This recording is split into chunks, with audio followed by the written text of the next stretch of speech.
Bismillahirrahmanirrahim. Assalamualaikum warahmatullahi wabarakatuh.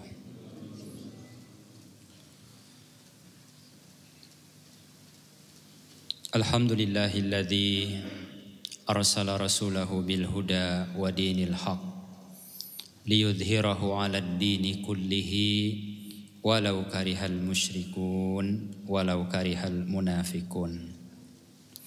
Ashhadu an la ilaha illallah wahdahu la syarikalah wa ashhadu anna Muhammadan abduhu wa rasuluh.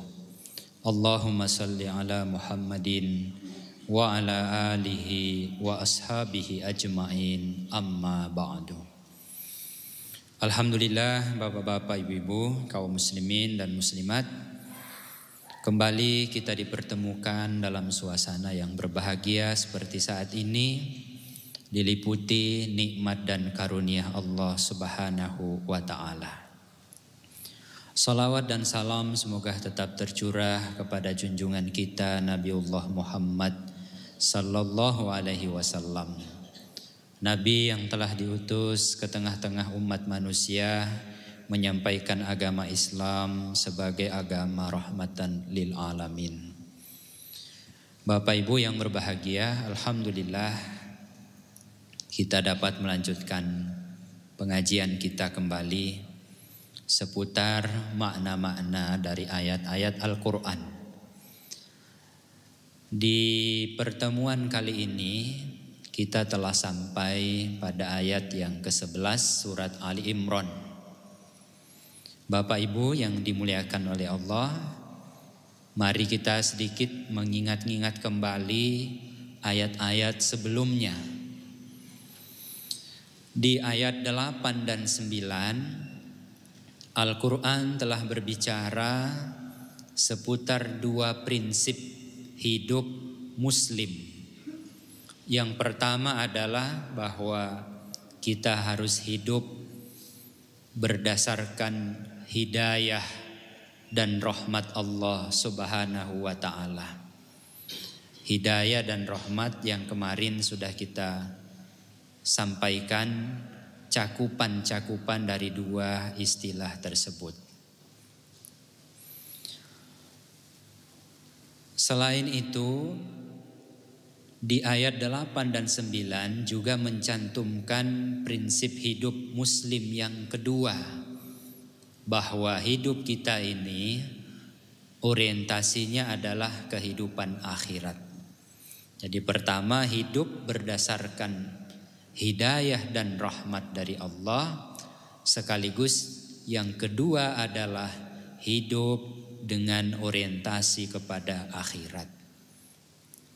Dan di ayat 10 datanglah penjelasan yang ingin membandingkan antara prinsip hidup Muslim dan prinsip hidup orang-orang kafir, di mana mereka prinsip hidupnya sangat pendek. Mengapa demikian?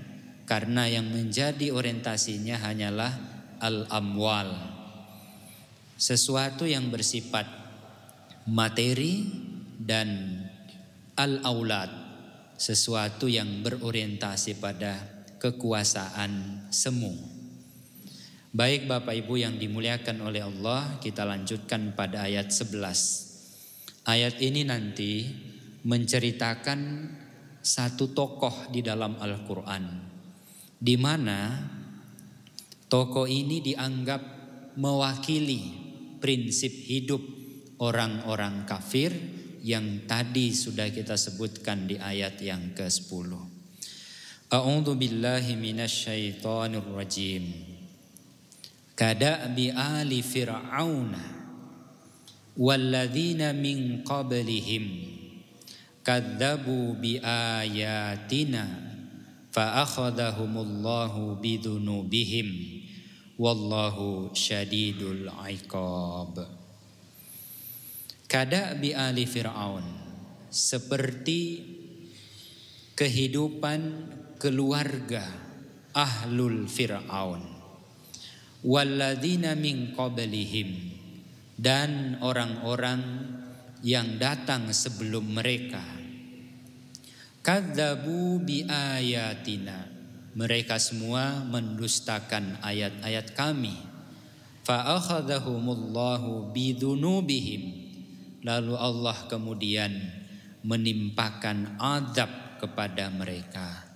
Wallahu syadidul iqab, dan Allah maha keras siksaannya. Bapak Ibu yang dimuliakan oleh Allah, di dalam ayat ini ya sebenarnya berbicara soal munafik Yahudi dan Nasrani di Madinah. Lalu kemudian Allah menyamakan orang-orang kafir tersebut dengan keadaan Fir'aun. Di mana letak persamaannya?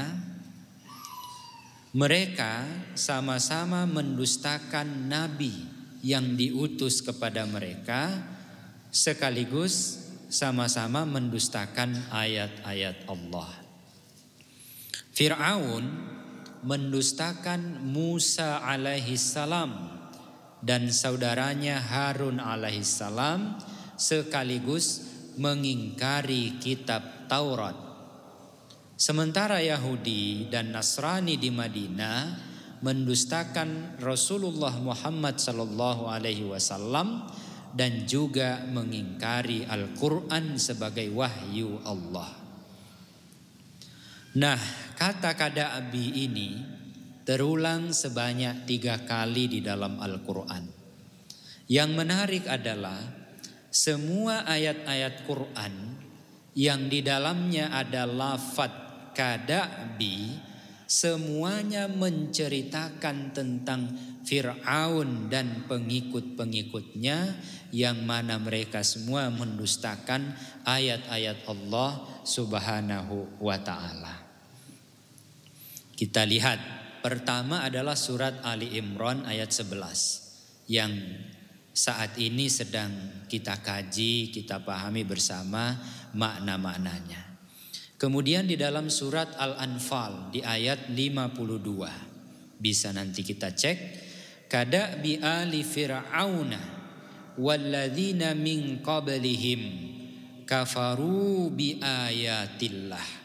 Mereka mengingkari ayat-ayat Allah, fa akhadhahumullahu bidunubihim. Maka dengan sebab itu Allah mengazab mereka. Di surat Al-Anfal ayat 54, di sana juga Allah berfirman, kadzabu bi ayati rabbihim. Mereka Fir'aun dan pengikut-pengikutnya mendustakan ayat-ayat Tuhan mereka. Fa ahlaknahum bidzunubihim. Karena sebab itu Allah membinasakan mereka. Pada ayat 30 dan 31 surat Al-Mu'min, Al-Quran juga menggunakan kata da'bun, meskipun bukan kada'bi tapi da'bun, untuk menceritakan beberapa umat sebelum Fir'aun yang mereka juga mendustakan ayat dan utusan Allah Subhanahu wa ta'ala. Kita baca ayatnya. Wa qala alladzina amana ya qaumi inni akhafu alaikum mithla yaumil ahzab. Berkatalah orang yang beriman di antara barisan Fir'aun, sesungguhnya ya qaumi, wahai kaumku, sesungguhnya aku takut kalau azab datang menimpa kalian. Jadi di barisan Fir'aun ada orang yang beriman, dan di dalam kehidupan kita begitulah sunnatullahnya Bapak Ibu. Di tengah komunitas orang-orang, mohon maaf, mungkin kita menyebutnya buruk, pastilah ada juga yang baik. Di tengah komunitas orang-orang yang baik, pasti ada yang karakternya berbeda sendiri. Jadi dalam kehidupan kita ini sudah menjadi sunnatullah bahwa tidak ada yang betul-betul sama semua. Selalu ada hal-hal yang berbeda. Nah, Bapak Ibu yang dimuliakan oleh Allah, kita lanjutkan di ayat 31. Mithla da'bi qaumi Nuhin wa 'adin wa Thamuda. Mithla da'bi qaumi Nuhi wa 'adi wa Thamuda. Ya, sebagaimana azab yang telah pernah ditimpakan Allah kepada kaumnya Nuh, kaum 'Ad dan kaum Tsamud. Walladzina min ba'dihim, dan orang-orang sesudah mereka. Wa mallahu yuridu zulman lil ibad.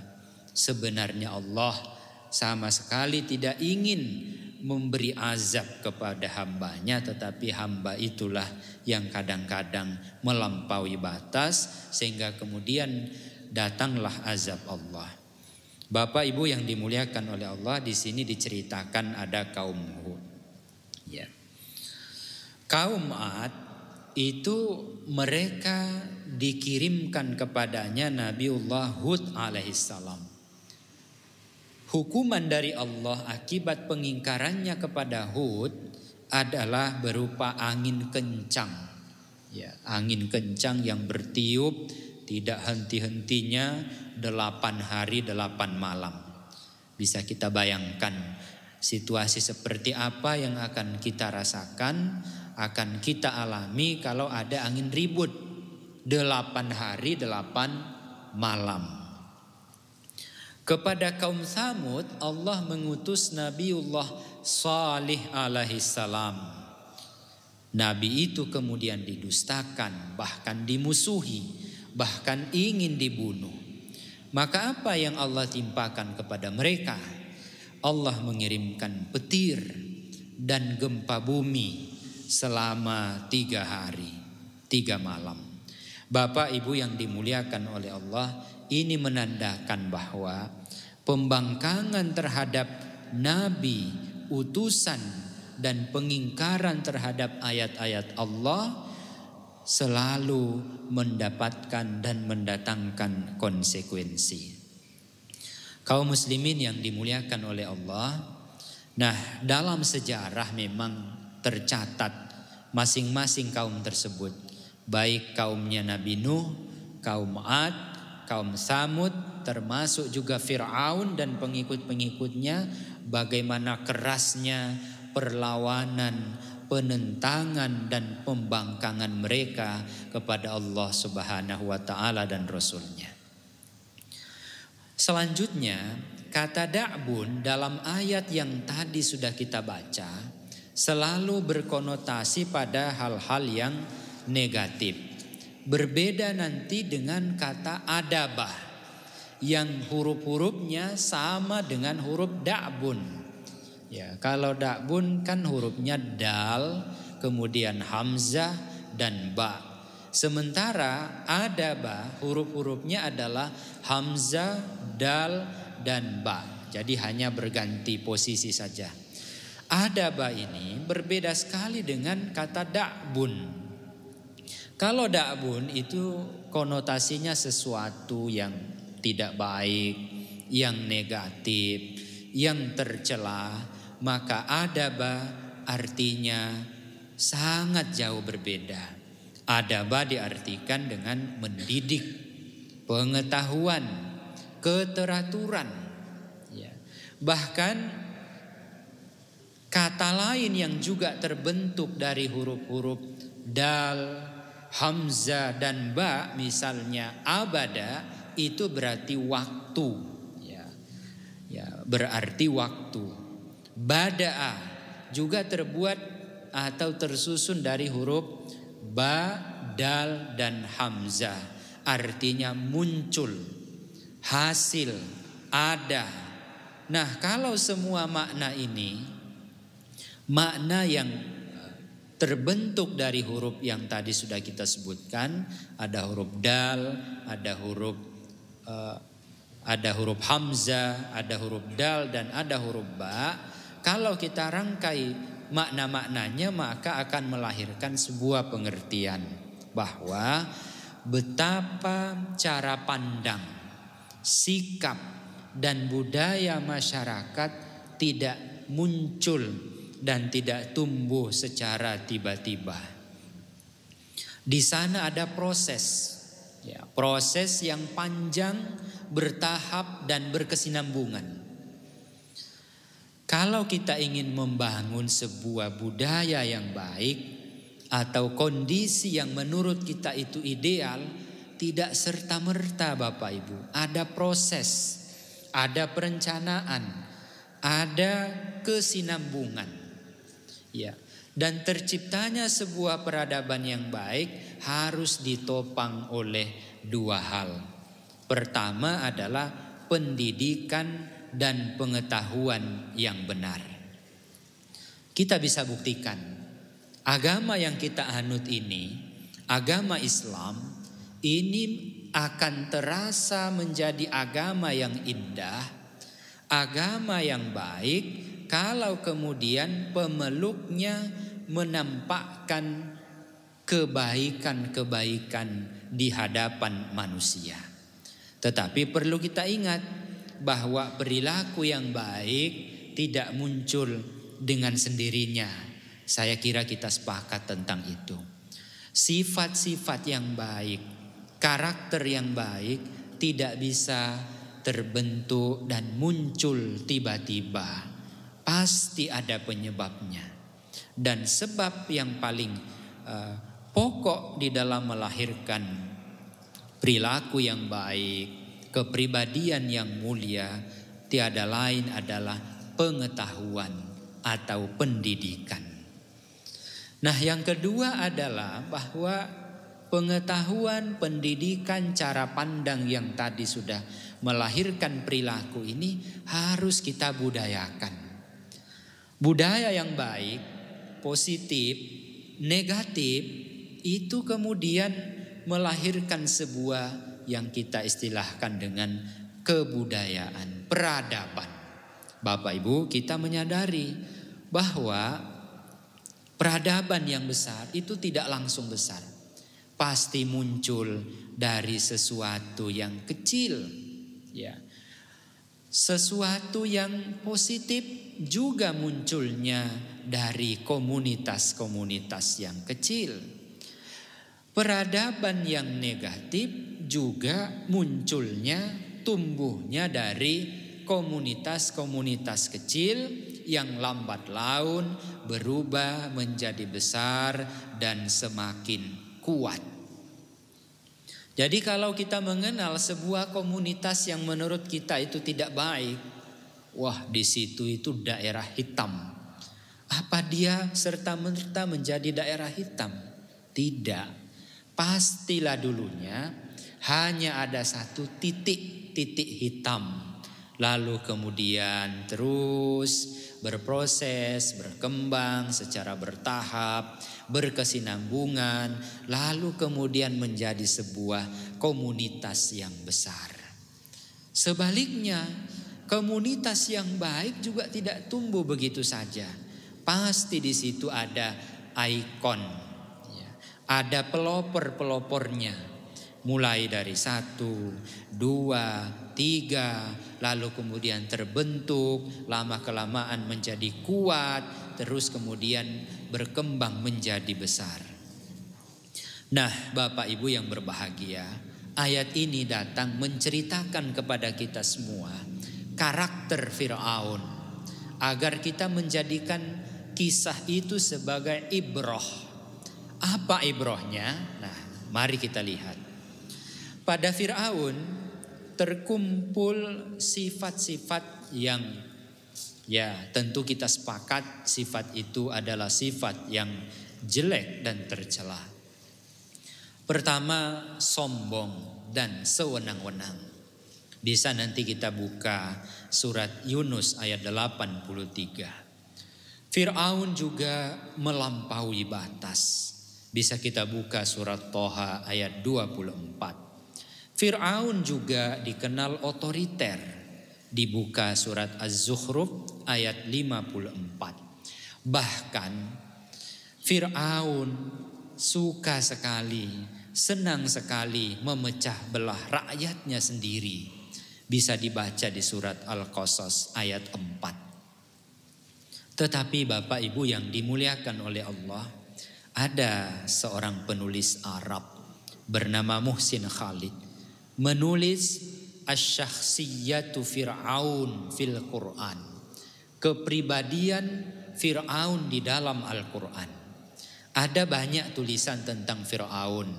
Ada Daulatul Misri Al-Fir'auniyah, ya, negara Mesir dengan model Fir'aun. Ada Al-Imarah Al-Fir'auniyah, pemerintahan Fir'aun. Tetapi saya merasa penting untuk mengutip tulisan yang tadi saya sudah sebutkan itu. Asy-Syakhsiyah Fir'aun fil Quran, ditulis tahun 2003. Secara khusus tulisan itu mengumpulkan semua sifat-sifat yang dimiliki oleh Fir'aun. Ya, ada 9 Bapak Ibu. Yang pertama bahwa Fir'aun itu istikbar, sombong. Yang kedua, Fir'aun itu ulu, merasa tinggi. Yang ketiga, tughyan, melampaui batas. Saking melampaui batasnya sampai memproklamirkan diri sebagai Tuhan. Yang berikutnya, Fir'aun dikenal dengan pemimpin yang az-zulmu, kejam. Al-ifsad, suka berbuat kerusakan. Al-istibdad, otoriter. Al-waham wal gurur, menimbulkan keresahan. Jadi masyarakat yang hidup di bawah kekuasaan Fir'aun itu selalu was-was. Pada saat yang sama Fir'aun juga israf, hidupnya berfoya-foya. Kemudian yang ke-9 adalah berbuat makar terhadap rakyatnya. Biasanya rakyat yang makar kepada pemimpin. Ini beda. Pemimpinnya dalam hal ini adalah Fir'aun yang berbuat makar terhadap rakyatnya. Nah, Bapak Ibu yang berbahagia, pertanyaannya adalah apa yang membuat Fir'aun begitu kuat kekuasaannya? Seolah-olah tidak ada satu kekuatan pun yang dapat mengalahkan kekuatan Fir'aun itu. Kalaulah Musa sendiri, pastilah tidak kuat. Hanya saja karena Musa adalah utusan Allah, sudah barang tentu perjuangannya, dakwahnya, meskipun banyak rintangan, tetap saja mendapatkan pertolongan dari Allah hingga kemudian dapat mengakhiri kekuasaan Fir'aun. Nah, pertama, Fir'aun dikelilingi oleh orang-orang yang turut mengambil manfaat dari keburukan Fir'aun. Ya. Kalau bahasa kita sekarang, orang seperti ini adalah para penjilat. Mohon maaf. Siapa mereka? 1. Hamman. Dia adalah seorang wazir. Tugasnya adalah merumuskan kebijakan-kebijakan Mesir di bawah kepemimpinan Fir'aun. Jadi Hamman ini seorang penasehat. Fir'aun banyak sekali berdiskusi dengan Hamman terkait dengan kebijakan-kebijakan negara Mesir saat itu. Sehingga di dalam Quran Bapak Ibu bisa nanti kita cek beberapa kali nama Hamman ini disebut bersanding dengan Fir'aun. Selain Hamman ada juga Usratul Hakimah, ya, keluarga Fir'aun atau disebut dengan anggota dinasti. Jadi kejahatan Fir'aun itu didukung juga oleh anggota keluarganya, termasuk para punggawa-punggawa kerajaan. Yang ketiga adalah kaumnya sendiri, bangsa Kipti Mesir. Mereka ini, bangsa Kipti, Didudukkan Fir'aun sebagai kelas tertinggi dalam sistem sosial politik negara Mesir. Ini karakternya Fir'aun, Bapak Ibu, dalam memerintah negara Mesir. Apa dia jelek? Tidak mesti. Fir'aunnya ya kita sepakat buruk, tetapi strateginya ini baik untuk kita contoh. Jadi sebuah pemerintahan kalau ingin langgeng, 3 rumus ini bisa dijadikan sebagai sumber kebijakan. Ada penasehat, tapi penasehat yang adil, penasehat yang lurus, penasehat yang soleh. Kalau penasehatnya Fir'aun, Haman, yang orientasinya adalah kekuasaan, kenikmatan di balik kekuasaan. Dia bukan penguasa, tetapi dia menikmati kekuasaan Fir'aun. Yang kedua adalah para pejabat-pejabat, ya, para pemegang-pemegang otoritas di daerah-daerah. Ini juga harus menjadi perhatian. Yang ketiga adalah masyarakat. Sering kita membahasakan dengan istilah civil society, masyarakat. Sebuah negara akan tegak, ya, majunya cepat kalau didukung oleh kekuatan rakyatnya sendiri. Nah, itu yang pertama. Mengapa Fir'aun sangat kuat? Padahal dia kejam, dia otoriter. Dia suka memecah belah rakyatnya sendiri. Kenapa kok kuat? Ya karena itu tadi Bapak Ibu. Pertama, Fir'aun dikelilingi orang-orang yang turut menjilat kekuasaannya. Tidak peduli Fir'aun itu kejam, salah, jahat. Yang penting dia nikmat di bawah kepemimpinan Fir'aun. Tidak peduli banyak orang yang menderita. Sebab yang kedua, karena Fir'aun membuat sistem yang dapat membuat kekuasaannya langgeng. Jadi kalau yang tadi itu diibaratkan sebagai kekuatan penyanggah. Negara bisa kuat dengan 3 kelompok tadi sebagai kekuatan penyanggah. Dan berikutnya atau sebab yang kedua ini kita istilahkan dengan kekuatan penunjang. Apa yang pertama dari kekuatan penunjang ini? Pertama adalah Fir'aun pandai membuat opini bahwa dirinya kuat. Ya. Jadi membuat opini publik bahwa dirinya itu kuat. Dengan apa? Dengan membuat penjara yang nanti dilengkapi dengan model-model penyiksaan yang ditujukan kepada siapa saja yang membangkang pemerintahan atau kebijakannya. Di dalam Quran surat Al-A'raf ayat 127 bisa kita membaca bahwa salah satu hukuman yang diterapkan oleh Fir'aun itu adalah hukum membunuh anak-anak. Kalau karena kehadiran anak-anak dapat atau dianggap dapat membahayakan kekuasaannya, maka tidak tanggung-tanggung keluar kebijakan dekret Fir'aun, anak-anak harus dibunuh. Untunglah di zaman itu Musa alaihissalam bisa selamat. Bahkan kalau perlu membunuh perempuan. Yang kedua, membiarkan rakyatnya hidup dalam kebodohan. Mengapa demikian? Kalau rakyat bodoh, itu mudah sekali untuk dizolimi. Mudah untuk diperlakukan secara tidak adil. Mereka tidak punya kekuatan untuk melawan. Itu kalau bodoh. Istijhalul mujtama. Membiarkan kebodohan itu merata di kalangan rakyatnya. Itulah Fir'aun. Yang ketiga adalah menyebarkan kebohongan.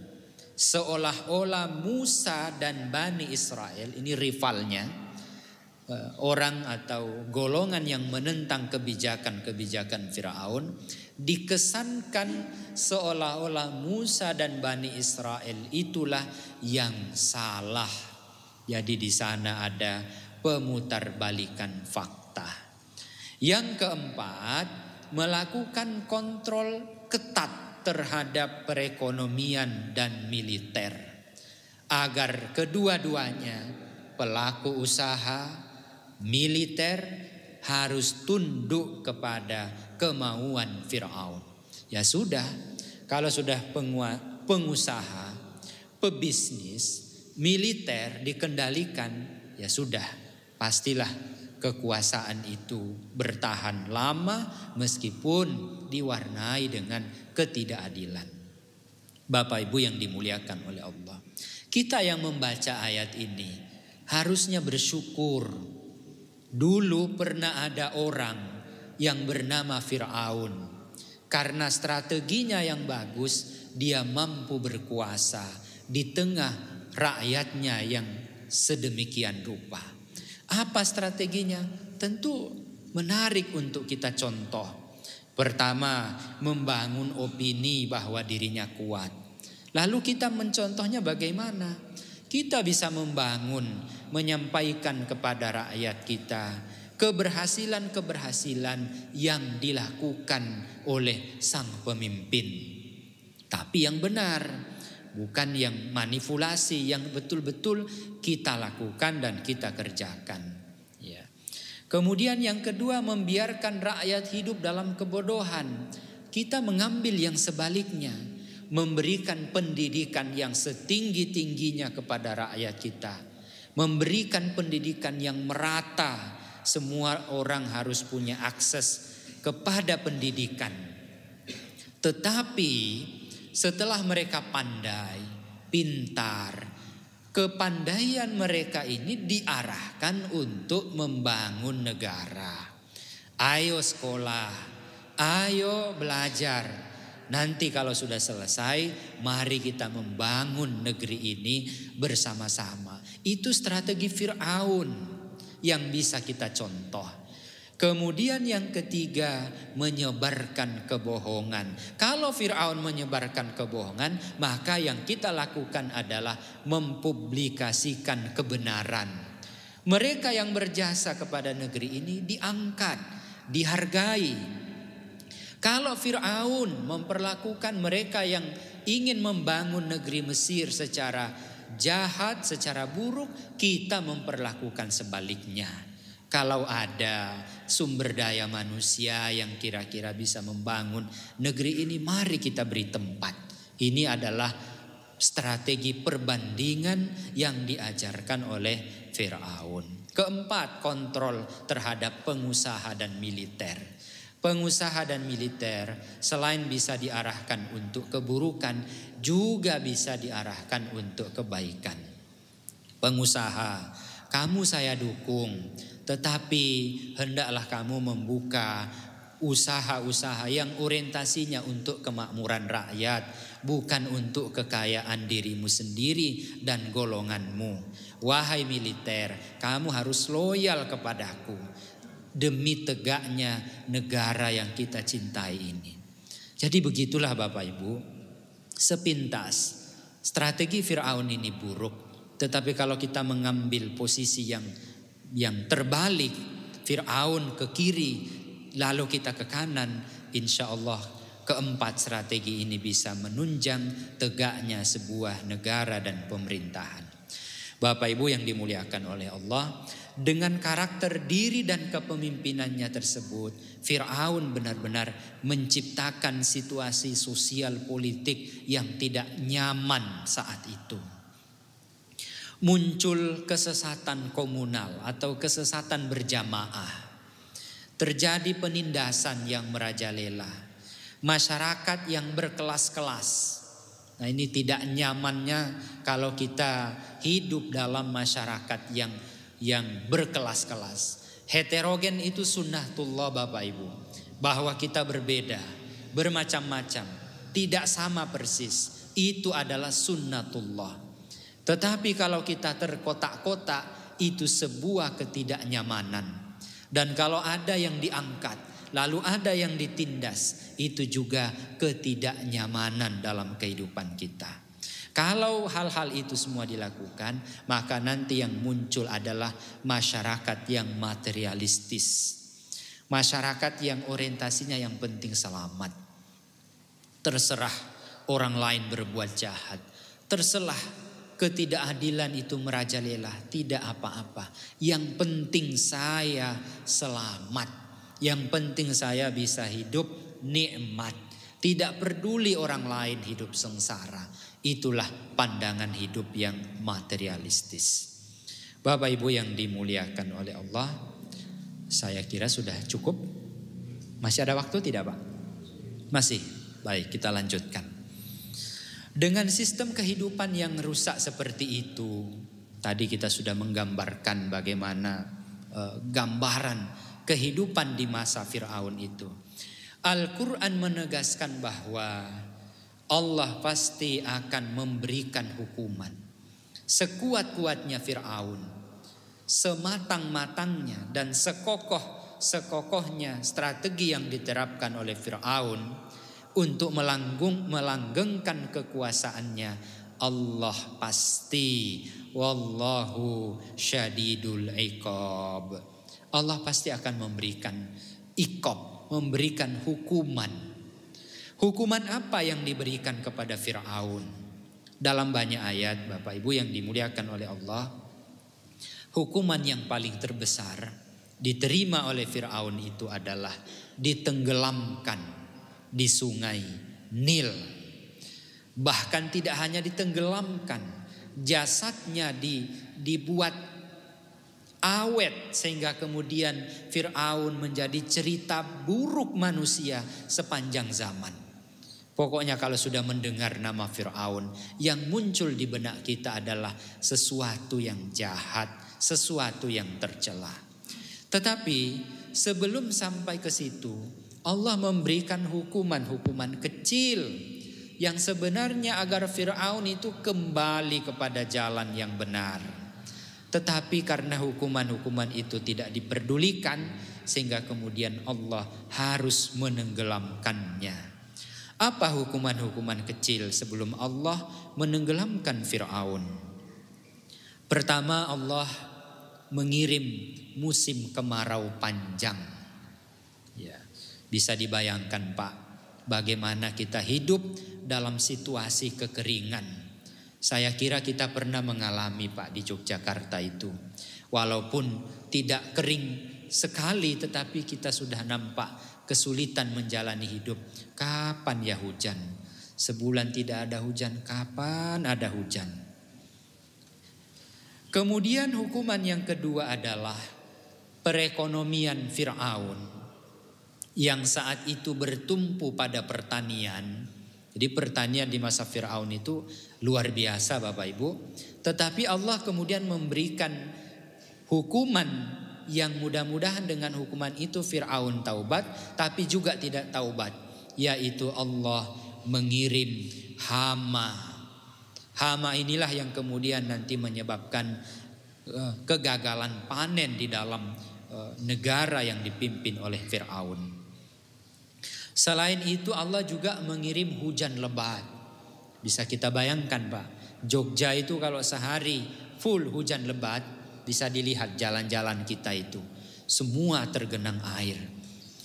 Kemudian Allah juga pernah mengirimkan katak dan kutu. Kutu-kutu ini sampai masuk ke dalam rumah-rumah warga Mesir saat itu. Termasuk juga Allah mengirimkan darah yang tiba-tiba muncul dari sumur, katak yang tiba-tiba ada di dalam kamar tidur, kutu yang tiba-tiba ada di badan. Semua itu sebenarnya adalah peringatan-peringatan dari Allah dengan harapan Fir'aun itu taubat. Tetapi karena tidak taubat, lalu Allah memberikan hukuman seperti yang tadi kita sebutkan. Terakhir Bapak Ibu yang dimuliakan oleh Allah, Allah pasti akan membinasakan yang jahat, yang melampaui batas, itu pasti. Tapi ada syaratnya Bapak Ibu. Syaratnya apa? Harus ada yang tampil Harus ada yang maju ke depan untuk mengemban dakwah. Dalam kisah Fir'aun ini, yang berani tampil adalah Musa alaihissalam dan saudaranya Harun alaihissalam. Nah, agar kezaliman itu muncul, yang harus kita lakukan ada 4. Pertama, mendidik jiwa kita agar berani. Kalau di hadapan kezaliman, kita harus berani. Karena itu syarat pertama untuk kemudian Allah memberikan pertolongan. Minimal kita berani mengungkapkan ini salah. Kalau memang itu salah, tidak tinggal diam. Kemudian yang kedua, menjaga jiwa kita agar tetap bersih. Karena kebersihan jiwa merupakan senjatanya orang-orang yang beriman. Yang ketiga, membangun kekuatan dengan kejujuran. Kekuatan ini Pak tidak harus selalu berbentuk senjata. Masyarakat kita harus hidup, dididik untuk jujur. Kalau kita ingin menjadi komunitas, bangsa, negara yang kuat, harus jujur Pak. Kalau penjual-penjual kita sudah mulai tidak jujur, ya kesuksesan, kebesaran sulit akan kita raih. Di situ tertulis 10.000, yang biasanya 50.000. Begitu kita mampir, mana Pak yang 10.000? Oh, ini yang sudah busuk. Berarti ini adalah strategi penjualan yang sepenuhnya tidak jujur. Diskon 70% dipasang di depan toko. Begitu sehingga mana yang diskon 70%? Oh, di belakang sana Pak, yang tinggal beberapa potong. Tinggal beberapa potong tapi tulisannya diskon 70% besar-besaran. Buah-buah yang tidak baik kualitasnya dicampur dengan buah yang kualitasnya masih segar. Dan lain-lain ketidakjujuran yang biasa kita lihat di masyarakat kita. Kalau itu masih sering kita jumpai, berarti tanda-tanda kita belum akan menjadi negara bangsa yang kuat. Yang terakhir adalah kesiapan fisik. Tapi sebelum kesiapan fisik, ya tadi Pak, mental, kejujuran. Demikian Bapak Ibu yang dimuliakan oleh Allah. Saya sudah mendengarkan suara adzan, berarti waktu kita sudah cukup. Mohon maaf bila ada hal yang kurang pas. Mari kita akhiri dengan bacaan hamdalah. Alhamdulillahirabbil alamin. Insyaallah kita lanjutkan pada waktu yang lain. Assalamualaikum warahmatullahi wabarakatuh.